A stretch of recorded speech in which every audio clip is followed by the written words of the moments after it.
Poor widow was hired just to clean the barn until the rancher found his twins sleeping in her arms. Before we dive into the story, don't forget to like the video and tell us in the comments where you're watching from. The title above is a lie, of course. I was hired to clean the barn, not just the barn, the dung, the filth, the accumulated grief of a man who had walled off his entire world.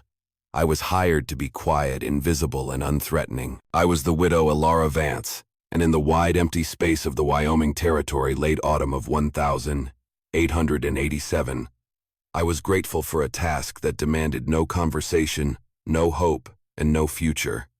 I simply had to scrape away the past. The night I broke the rules, I sealed my fate. The night was deep and still. The wind, which was a constant bony companion out here, only hummed softly through the cracked slats of the Albright Ranch barn. I carried my small sputtering lantern, its light inadequate against the blackness, and stepped inside. My feet moved instinctively towards the loft, my only sanctioned sanctuary, but a noise, a slight unnatural shift in the silence drew me toward the nursery stall. And there he was, Owen Albright. He was the master of this ranch, a fortress of a man carved from the same hard granite as the mountains that loomed to the west. He stood there, frozen, his face shadowed by his black hat, a rifle leaning against the post nearby. I had not expected him. I had certainly not expected this. I was nestled in a thick bed of hay I had swept clean earlier, my back resting against a sturdy wooden support. My arms were wrapped protectively around two small sleeping forms, Lily and Finn. His twins. Their breath was steady against my threadbare shoulders, their tiny hands fisted in the folds of my worn gray dress.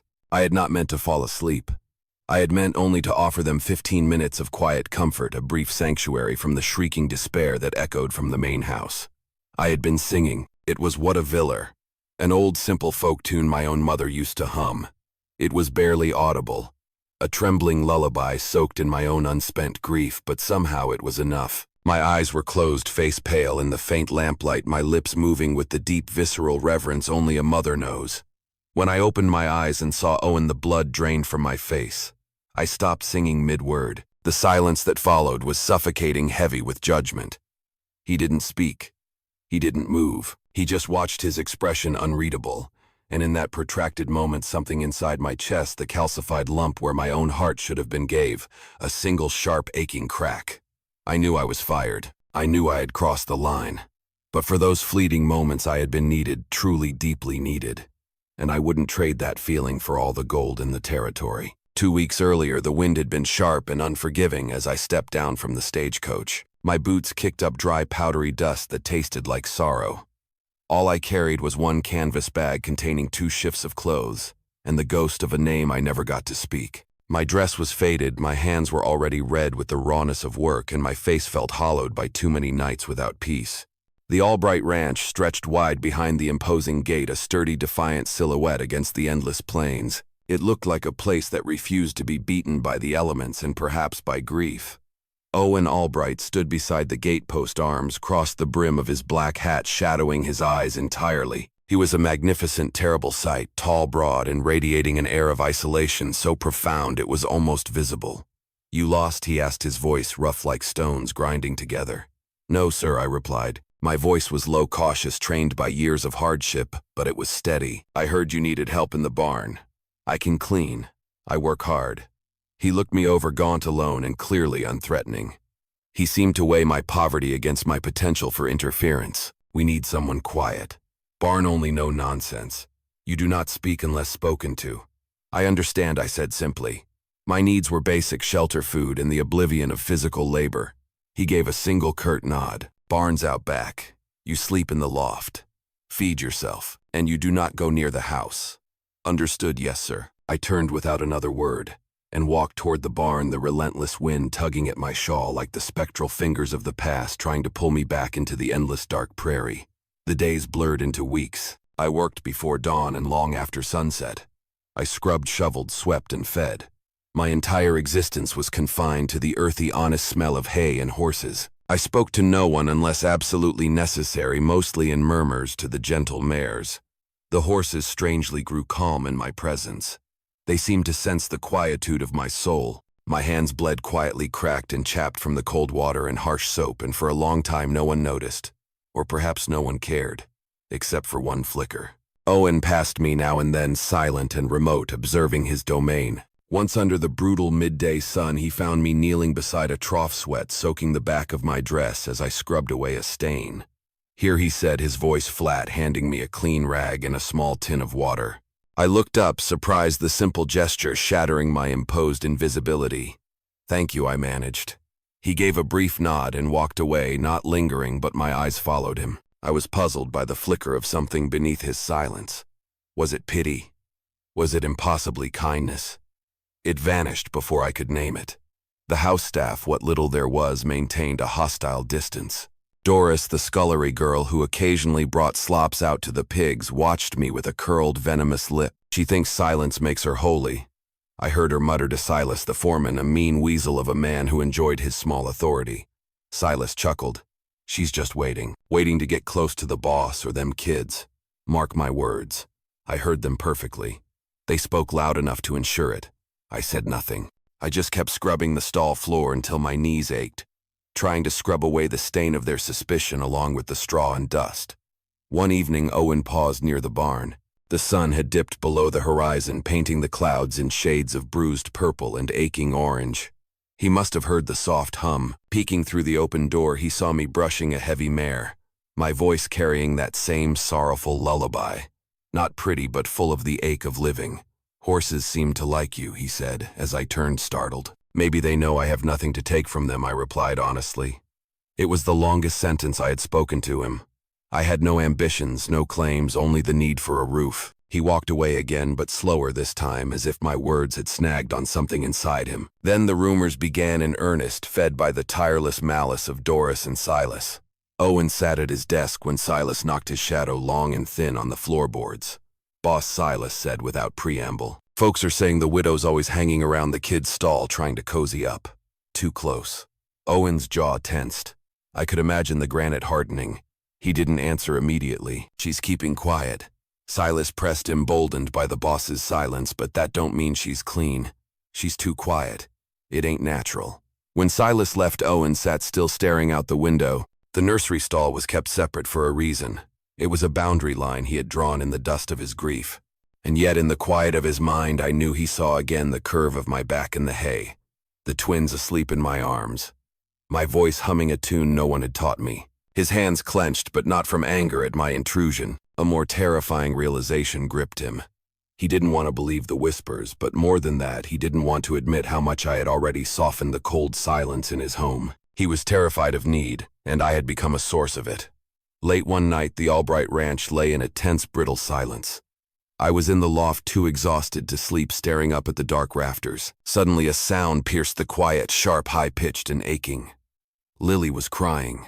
Moments later, Finn joined her in a heartbreaking chorus. Their voices rose like sirens in the dark, echoing down the hallway of the main house, through the thick walls and out toward the barns. Owen Albright rubbed his eyes and sat up from the leather couch where he had dozed off, boots still on. He ran a hand through his hair, already exhausted from days of sleepless nights. He pushed the nursery door open. The children were red-faced, fists, clenched sobs racking their tiny bodies. The nursemaid had left weeks ago, unable to endure the ranch's haunted atmosphere. Owen had refused a replacement. He was their father. It was his burden to carry. But they did not stop. He tried holding Lily. She screamed louder, arching her back, stiff and furious with distress. He laid her down and picked up Finn. The boy writhed in his arms, his distress a palpable, suffocating wave. Owen sighed, defeated, his big body slumping beside the crib. He buried his face in his hands. "What do you want from me?"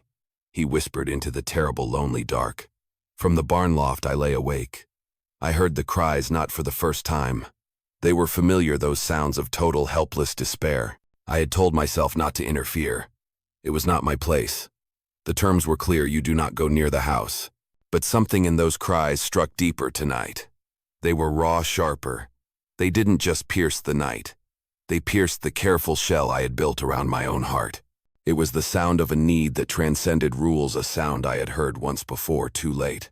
I stood, pulled my thin shawl tight, and stepped out into the biting night air. Inside the main house, Owen paced the room, cradling Finn again, murmuring broken promises he could not keep. The child wailed harder, recognizing the desperation in his father's voice. A creak from the hall made Owen turn sharply. I stood there barefoot, holding a small cup in my trembling hands. I can try, I said softly, my voice barely a whisper against the children's cries. Owen stared at me. His face was a mask of exhaustion and shock. You're not allowed, he said the words, a weary repetition of his own law. I stood my ground, my urgency overwhelming the fear. But I know this kind of cry, I insisted. It's not defiance, it's despair. I just need a moment. I walked slowly into the room, setting the cup on the table. It was just warm water with a very small amount of sugar.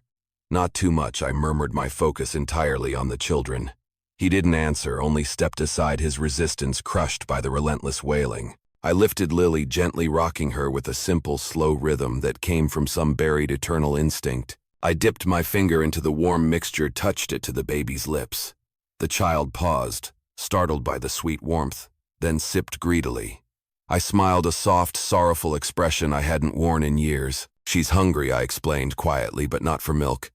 For comfort, for the warmth of a constant presence.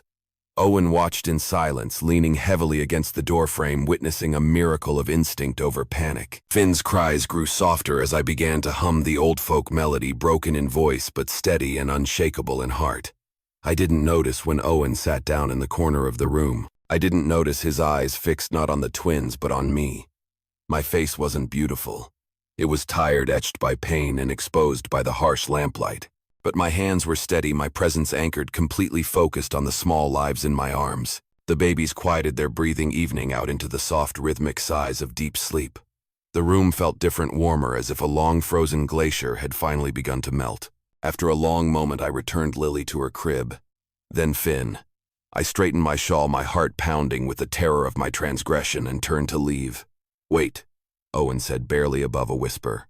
I froze. Sir, I saw you a few nights ago singing to the horses. I lowered my gaze, ashamed. They cry a lot, I said, thinking of the loneliness of the animals in the dark. So do mine, he replied. I nodded, the unspoken pain linking us instantly. I lost one once, I whispered, the words tumbling out before I could stop them. A baby. He didn't make it to sunrise. A silence fell between us, heavier than anything either of us had said. It was the silence of two people standing on the precipice of shared unspeakable sorrow. Owen finally spoke, his voice hoarse. Why do this? You work yourself raw all day. No one would have known if you stayed in the loft tonight. I looked up, and the tears that had been dammed for years shimmered in my eyes. Because someone should have come for mine, I said simply. Someone should have come and held him and told him he wasn't alone in the dark. Owen swallowed hard, the sound grating in the quiet room. For the first time since his wife Audra died, he saw not just a laborer, not just a stranger or an intruder. He saw a mother stripped bare by loss, but radiating an unconquerable protective force. Rain began to tap against the tin roof, steady and mournful, reflecting the fragile peace we had found. Owen lay restless in his bed, the fire in the hearth, long dead shadows crawling across the walls. He hadn't seen the twins all evening. Doris had muttered something about me taking them out of the house for some air, and the sheer audacity of it had struck him wrong. Who did she think she was, he must have wondered. And why do I trust her more than anyone else? He got up, pulled on his coat, and lit a lantern. Outside, the storm was gentle but steady, the wind cold as it curled beneath his collar. As he crossed the muddy yard, a faint flickering light caught his eye. It was coming from the barn. I was sitting on a bed of hay, my back to the entrance. I had a twin cradled in each arm, their small heads resting on my shoulders. My voice wavered in the air, a lullaby not meant to be heard, raw and nearly broken. Owen stood frozen in the doorway. I didn't see him. My body rocked gently, my arms curled around the children as if shielding them not just from the cold but from the ghosts of the world. Tears ran freely down my cheeks, though I didn't wipe them away. I was singing through them, pouring my entire lost motherhood into these two lives. Something in Owen's chest pulled agonizingly tight. I turned slightly, just enough to sense his imposing presence. I froze when I saw him clutching the children closer, prepared to face the inevitable judgment. I'm sorry, I whispered the word thick, with shame and raw emotion. I didn't mean to overstep. They were crying again. I didn't want to wake you. He didn't answer. The silence screamed. I'll go, I said quickly, trying to rise, but the weight of the two sleeping children pinned me. My voice broke. I didn't want trouble, I couldn't bear to hear them cry like that. It sounded too much like. I trailed off, unable to voice the name of my lost son. Owen stepped forward slowly, his voice rough but surprisingly calm. "You're not in trouble." I stared at him, unable to grasp the unexpected grace. "I thought maybe you'd fire me," I said, a tremble in my lips. "Why would I do that?" he asked. "Because I touched what wasn't mine," I admitted, my voice dropping to a raw confession. He glanced at the twins. Lily sighed in her sleep, one tiny hand clutching the collar of my dress. "They don't seem to mind," he said softly. I looked down at the children, then up again. My eyes were red, not just from the tears, but from the searing heat of memory. "There was a baby," I whispered. "My baby. He came too early. I felt him kick the day before, strong and sure. Then he was gone." Owen's breath caught. He looked down at the dirt floor, giving me space for the horror of the memory. "I buried him myself," I continued, voice hollow. "A storm like this one, just me, a shovel, and a name I never got to say out loud." I took a shuddering breath. "I can't have more. The doctor said my body wasn't made for it." Something broke inside me that day. The barn creaked around us, the storm speaking through the wood. I try to ignore it, the ache I confessed. Most days I can. But when I hear them cry, it's like I hear him too, alone, needing someone. I can't turn away from that sound. Owen slowly sat down on a nearby crate, setting the lantern beside him. The light painted his face in soft gold. He watched me not with pity, but with recognition. The deep, profound recognition of a fellow traveler on the path of ruin. "My wife Audra died giving birth to them," he said after a long, painful silence. "I didn't know what to do with the grief, so I built walls and called it strength. I pushed everything away." I nodded slowly, understanding completely. "We're both haunted then." Maybe, he murmured, his gaze distant. "Or maybe we're just tired of being empty." He looked at me again, not at my worn shawl or tired hands, but the fierce, desperate way I held his children, like they were the only warmth I had left in the world. "They sleep better with you," he admitted. The reluctant admission costing him everything. I exhaled, barely audible. "I don't know why. I just hold them." He stood. I braced myself for the final logical command to leave. "I do not need another worker," he said quietly. He walked toward the barn door and stared out at the relentless rain. "But maybe we both need something else." My brow furrowed, confusion overriding my fear. "What are you saying?" Owen turned back, his gaze locking with mine. "I'm saying, don't leave when the storm ends." The phrase hung in the damp air, a quiet, impossible offer of safety. For the first time since my own life shattered, I let myself smile. Not wide, not brave, but real. A slow, tentative dawn breaking over a long, darkened landscape. The kitchen of the main house had not known true warmth in months. The hearth had gone cold since Audra's funeral, and Owen had stopped sitting at his own table, preferring to eat standing, quickly or not at all. But that night he lit the fire. He cooked clumsily, awkwardly, but with purpose. The smoke of the pine logs mingled with the smell of simmering beef and sage, the most comforting aroma I had smelled in years. I sat quietly on the edge of a wooden chair, unsure of what to do with my hands, feeling utterly foreign in a room that smelled of furniture polish and expensive regret. "You didn't have to go through all this trouble," I said, meaning the entire gesture of kindness. Owen shrugged, setting down a pot of stew. "I figured it was time someone did." We ate mostly in silence, the fire snapping gently beside us. My shoulders slowly relaxed from the constant low-grade tension I carried. Owen poured 2 mugs of coffee, set them between us on the table, and then sat back, not rushing the moment. "My wife's name was Audra," he said finally, his voice deep and slightly rough. "She was strong, loud, braver than me, I think." I listened, my hands wrapped around the mug, anchoring me to the present. "She died the night they were born," he explained, his eyes fixed on the fire. "Bleeding. No doctor in time. I buried her on the hill under the yoke of the moon. I hadn't let myself feel it until now. I've just been managing." "I buried mine alone too," I said quietly, the parallelism of our grief striking me. No name carved, no one to say prayers. It was raining. Owen nodded, eyes distant. "The midwife told me it was a boy." He never cried. We both sat still for a moment, as if afraid even a breath might break the fragile peace. "I've been empty since," I whispered, my voice sounding like the wind over a desolate field. "The world stopped when he did." "So did mine," Owen replied. I looked at him. Really looked. And for the first time he didn't look like a rancher hardened by loss. He looked like a man who had simply forgotten how to be held. The space between us filled with something unspoken, something quiet and profound. Not love, not yet. But the match had been struck, and the tinder of our shared sorrow had finally caught a flame of understanding. Outside shadows moved beneath the eaves. The ranch hands, and especially Doris and Silas, had become acutely aware that the lines had been redrawn.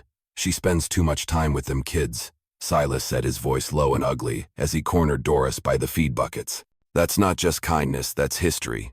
Doris hissed back, her arms crossed tight. She was pregnant once.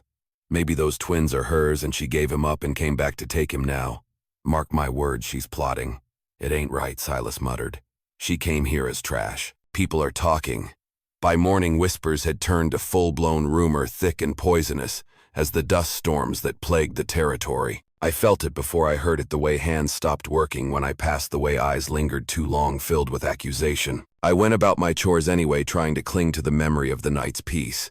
But when I brought water to the house, I found Owen waiting on the front porch, arms folded. "I heard it," he said, his voice tight with controlled fury.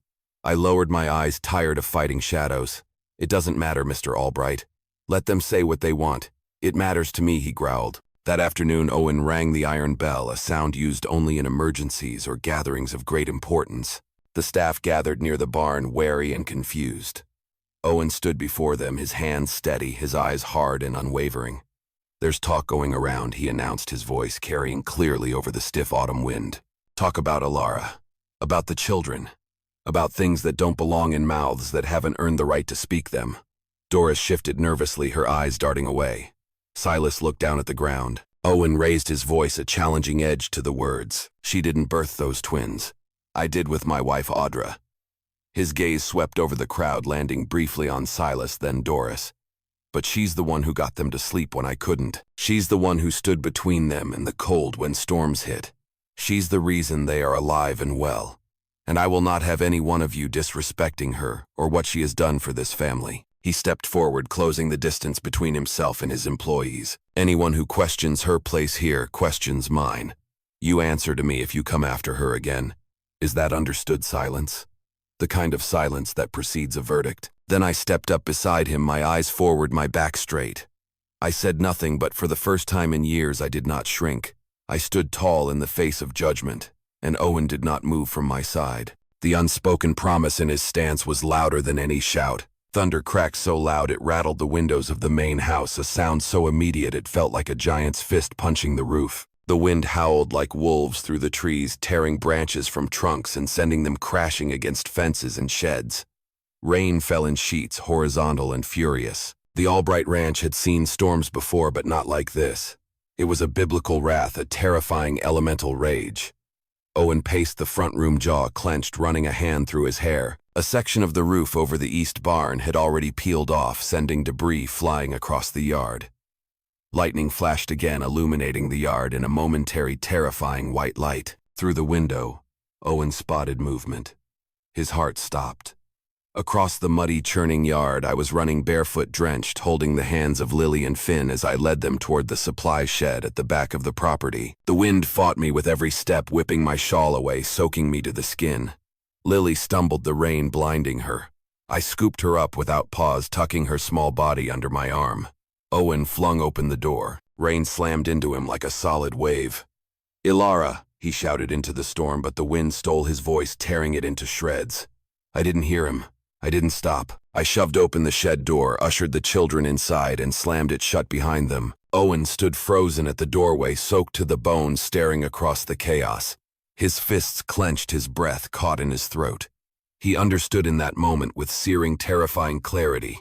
She is the mother they needed, not the nursemaid, not even the sweet ghost of Audra. Ilara. Inside the shed, the air was damp and musty, but it was shelter. I crouched against the wall, wrapping my arms around both children, pressing their small, shivering bodies against mine. They were crying, their small voices muffled against my chest. "It's all right," I murmured, rocking them gently. "Mama's here. Mama's here." The words escaped before I could stop them, a raw, primal declaration born of the storm and the fear. And I didn't take them back. I rocked them gently, shielding their heads with my arms as the wind rattled the walls. My back ached, my knees stung against the cold floor, but I didn't let go. Not for anything.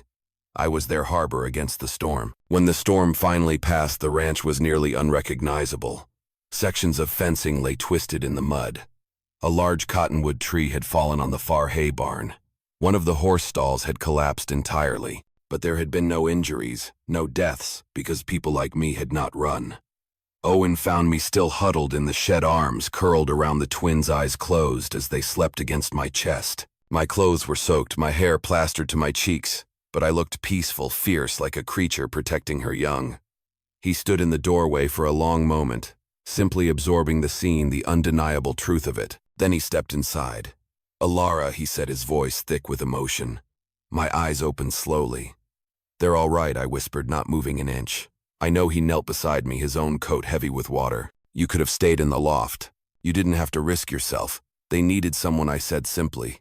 It was the only answer that mattered. His voice cracked, strained with the weight of everything he couldn't say. So did I. He reached out and touched my shoulder, gently grounding himself in the reality of me. The weight, the warmth, the unwavering presence. "You're not staff anymore," he said, his voice low and absolute. "You're not a helper or a worker." He looked into my eyes, and I saw a man who had surrendered his grief, traded his pride for his heart. "Your family." My mouth opened slightly, but no words came. Only tears, not of sorrow, but of sudden, overwhelming release. He pulled me into him, cradling all three of us, the woman and the children, against his chest as the wind finally died outside. The next day, the ranch hands gathered to assess the damage. They expected orders, updates, maybe blame. Instead, they found Owen Albright standing outside the shed with me beside him, his arm around my shoulders, the twins peeking from behind my skirt. He didn't make an announcement. He didn't have to. The image said everything. And for the first time, those who had whispered behind my back looked me in the eye, not with suspicion, but with a reluctant, grudging respect. The storm had barely dried from the earth, but a deeper storm of malice was already stirring. Mara, the one who had replaced Doris, stood at the general store, arms folded, eyes sharp as broken glass. "Strange, isn't it?" she said, loud enough for the others to hear. "The way she clung to those children like they were her own." Silas leaned against the doorframe, chewing a toothpick with venomous intent. "Ain't natural. Woman walks in with nothing but a bag, and suddenly she's got herself a ranch, 2 heirs, and the boss's eye. She probably gave those twins away years ago," Mara added, her voice dropping conspiratorially. "Now she's back to collect. I bet Owen is too lost in his grief to see it." By the end of the week, someone had painted a crude sign and hammered it into the dirt just outside the Albright Ranch gate. "Foster fraud" was scrawled in angry red letters, underlined twice. I found it first. I stood still, staring at the splintered wood, my breath caught in my chest. The words blurred, not from rain this time, but from the searing sting behind my eyes. The walls I had spent weeks rebuilding began to shake violently. Owen ripped the sign from the earth with one furious hand. With the other, he gripped the saddle horn so tight his knuckles turned white. He rode straight into town, a grim, determined fury clouding his face. That afternoon, a notice went up on the church doors and the saloon windows. "Meeting. Town Hall. 500. Albright will speak." By evening, nearly every rancher, shopkeeper, and hand had gathered under the rafters of the town hall. Murmurs buzzed like flies. I stood just inside the door, my back pressed to the cold stone wall, a small chalkboard clutched in my hand, my palm damp with nerves. Lily and Finn sat quietly on a bench nearby, clutching my apron strings. Owen stepped up to the front, commanding instant silence. "I hear some of you think I've been fooled," he began, his voice low and dangerous. "That I've been misled, that I let a woman into my home who doesn't belong." He scanned the crowd. Silas avoided his gaze. Mara held hers, but barely. "Well," Owen continued, his gaze sweeping over the silent room, "you're right about one thing. I let a woman into my home." He turned, gesturing toward me. "She didn't come with land deeds. She didn't ask for inheritance. She came with empty hands and still gave more than any of us." He paused, letting the weight of his words settle. "I watched her hold my children through nights I couldn't face. I saw her feed them when I had nothing left to give. She didn't ask to be their mother. She became it."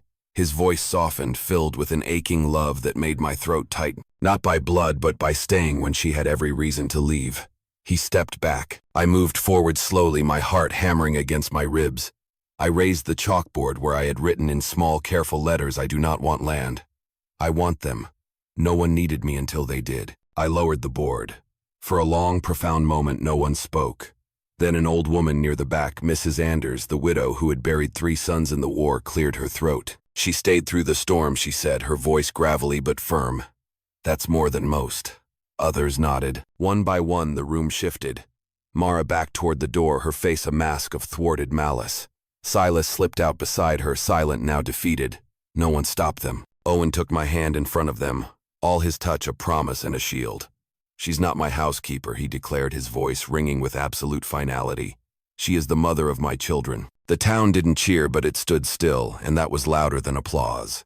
The night was still too the next morning. I stirred in the main bedroom, the warmth of the quilt unfamiliar and sweet. A sudden sharp tightness in my chest woke me before the first cry. Something was wrong.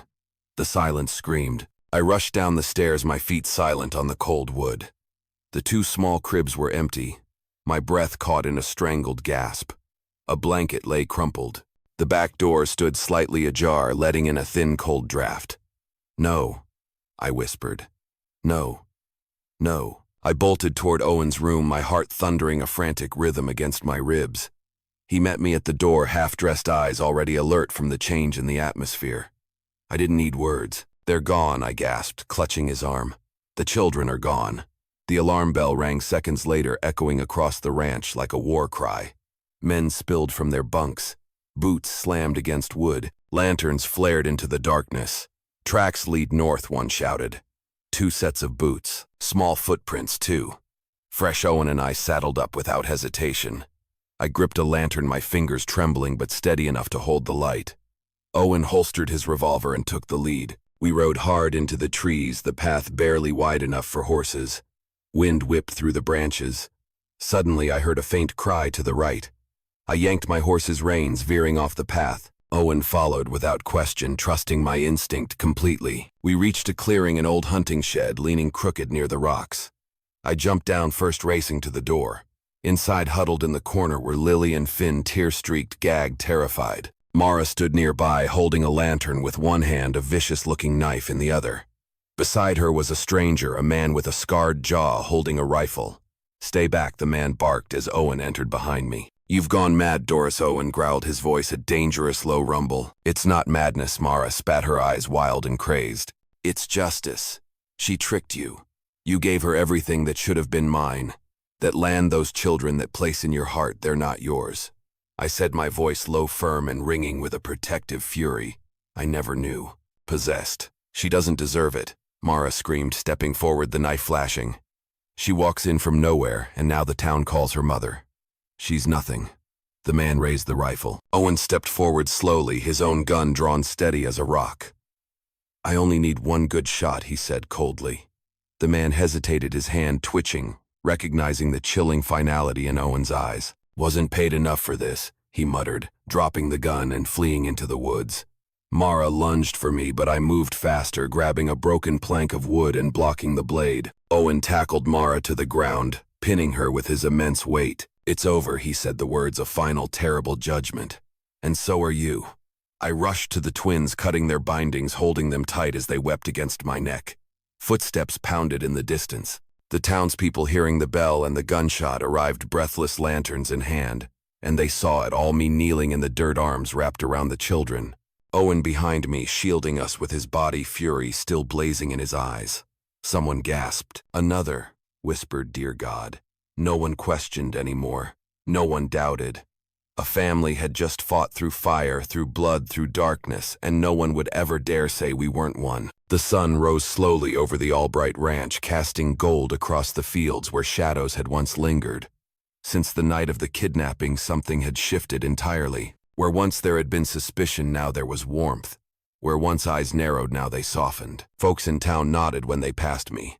Some even smiled. The ranch hands offered to help with chores I never asked for. Children waved at me when they saw me in town, and not a single word of doubt was ever spoken again. Then Owen made an announcement. It was simple. No fanfare, no elaborate invitation. "We're getting married," he told the hands one morning.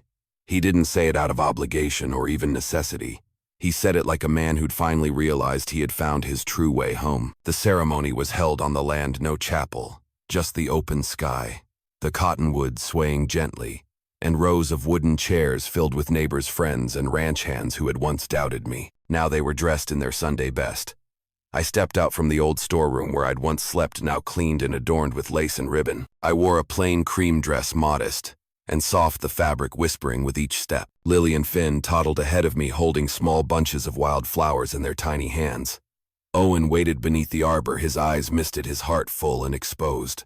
His voice caught the moment he saw me. The world seemed to still. When I reached him, he took both my hands in his.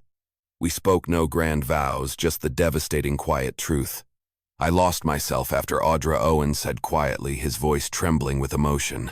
You didn't just save my children, Alara. You saved the part of me I thought was gone forever. You taught me that grief is not a wall, but a pathway to a different kind of love. I smiled, tears in my eyes, a sense of rightness settling over me that was stronger than any decree.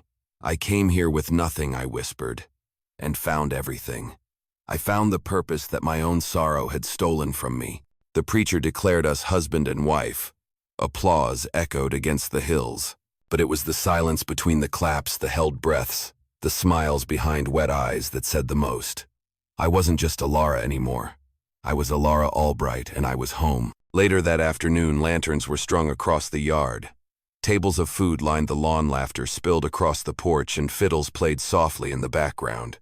Owen stood at the center of it all with a glass raised. He looked around at the crowd. Those who had worked beside him, doubted him, stood against him, and now finally stood for him. When she came here, he said, his voice ringing clearly, she didn't ask for anything. She didn't come to take. She came to work, to help, to care.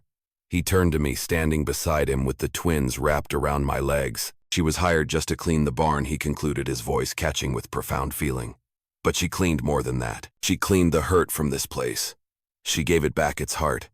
People clapped, and this time I didn't lower my head. I smiled and let the warmth in. That evening, as the last of the guests drifted away and the sun bled into the horizon, Owen, the twins, and I walked up the hill behind the house. We stopped at the top, the wind gentle, the world still. Below us, the Albright ranch stretched out like a promise, kept a place once broken, now whole. I held Owen's hand. Lily and Finn leaned into my sides, and for the first time in years I felt no ache, only peace. She was hired just to clean the barn, Owen murmured, resting his cheek against my hair. But she became the mother my children needed, and the love I never expected. The final image, the four of us standing hand in hand, backs to the world, gazing into the fire-kissed sky, was bathed in the quiet, enduring triumph of love that had outlived grief, judgment, and the devastating lonely storm. The journey was over. My heart had found its reckoning. The work had truly just begun. Enjoying these epic Wild West stories? Hit subscribe for more gripping tales of bravery, conflict, and unexpected heroes. Now tap the video on screen to experience a story with a twist you'll never forget.